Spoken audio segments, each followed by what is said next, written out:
The reality is you could be, in another circumstance, caretaker of a super successful business. There's lots that still has to go on, but the next stage of this company's life is it's a bit of a U-turn. 5G is a whole new game for everybody, and we're not there yet. We've only just begun. How big a challenge does that feel?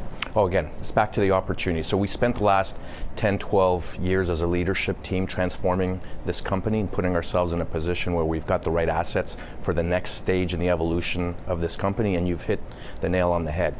You know, we're on the cusp of 5G. We spent 10 years connecting 5 million locations with fiber directly to the locations, to the businesses and to the home, but we've got 10 million locations in our operating territory, so we're halfway done.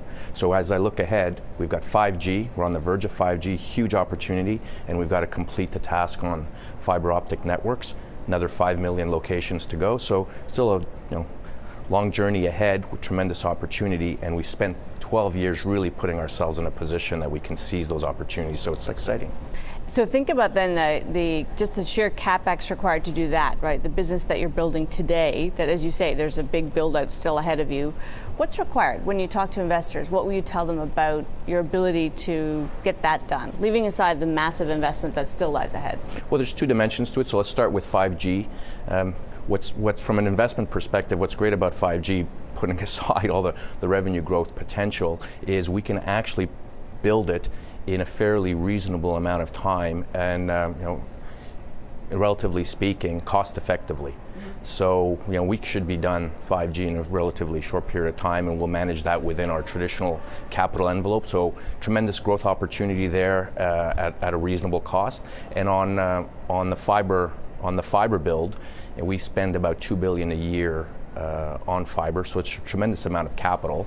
Obviously, we're future-proofing the network, so it's well worth it, and that's going to continue. So we spend about $4 billion of capital every single year, so we're one of the highest kind of CapEx contributors in the country, so that's phenomenal for investment and for jobs. But from an investment perspective, again, we're future-proofing the network, and we're managing all that within our traditional capital envelope.